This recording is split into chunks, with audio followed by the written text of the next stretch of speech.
حکیم امت، علم و اتحاد کے علم بردار۔ حکیم امت مولانا ڈاکٹر سید کلب صادق نقوی کی ولادت 22 جون 1939 کو شہر علم و ادب لکھنؤ میں ہوئی۔ ان کی پیدائش ایک علمی گھرانے میں ہوئی۔ ان کے دادا قدوۃ العلماء مولانا سید آقا حسن اپنے زمانے کے مجتہد عالم دین تھے۔ ان کے والد مولانا سید کلب حسین بھی ایک عظیم عالم دین تھے۔ ابتدائی تعلیم گھر میں اپنے والد گرامی سے حاصل کی اور اعلیٰ تعلیم کے لیے جامعہ سلطانیہ سلطان المدارس کا رخ کیا۔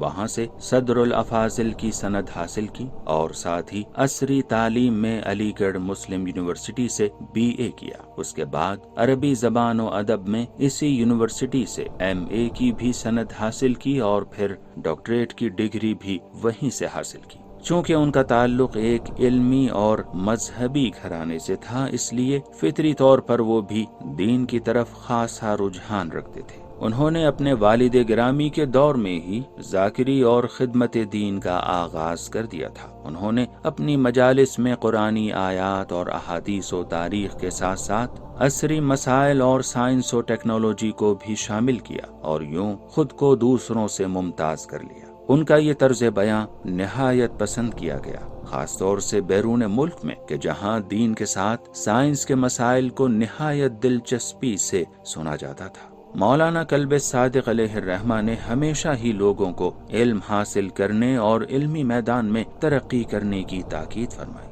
وہ کہا کرتے تھے کہ خود بھی تعلیم حاصل کرو اور اپنے بچوں کو بھی بہتر سے بہتر تعلیم دلاؤ، کیونکہ جہالت ہماری سب سے بڑی دشمن ہے۔ اسی لیے انہوں نے اپنے آبائی وطن لکھنؤ میں توحید المسلمین ٹرسٹ نامی ایک ادارہ کھولا تاکہ اس تنظیم کے ذریعے ضرورت مند طالب علموں کی مدد کی جا سکے۔ اس کے علاوہ unity college, unity mission school اور مدینۃ العلم وغیرہ بھی آپ نے قائم کیے۔ اس کے علاوہ unity college, unity mission school اور مدینۃ العلوم بھی آپ نے قائم کیے۔ انہوں نے ہمیشہ اتحاد بین المسلمین پر زور دیا۔ وہ کہا کرتے تھے کہ یہ جہالت ہے جو ہمیں لڑاتی ہے، ورنہ نہ تو شیعہ سنی کا دشمن ہے اور نہ ہی سنی شیعہ کا۔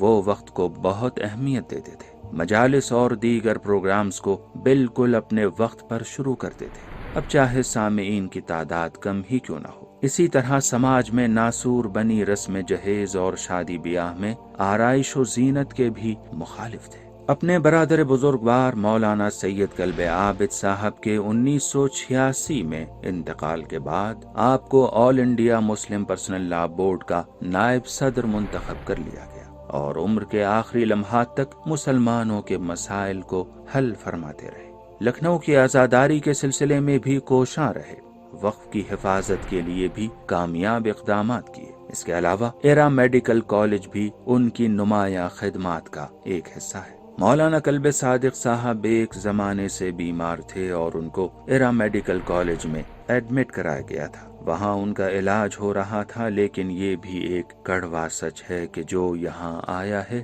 اسے واپس جانا ہے۔ اللہ کی مرضی کے آگے کس کا بس چلا ہے؟ ہم اسی کی طرف سے آئے ہیں اور اسی کی طرف پلٹ کر جائیں گے۔ افسوس، حکیم امت 8 ربیع الثانی سن 1442 مطابق 24 نومبر 2020 کو ہم سے جدا ہو گئے۔ انا للہ و انا الیہ راجعون۔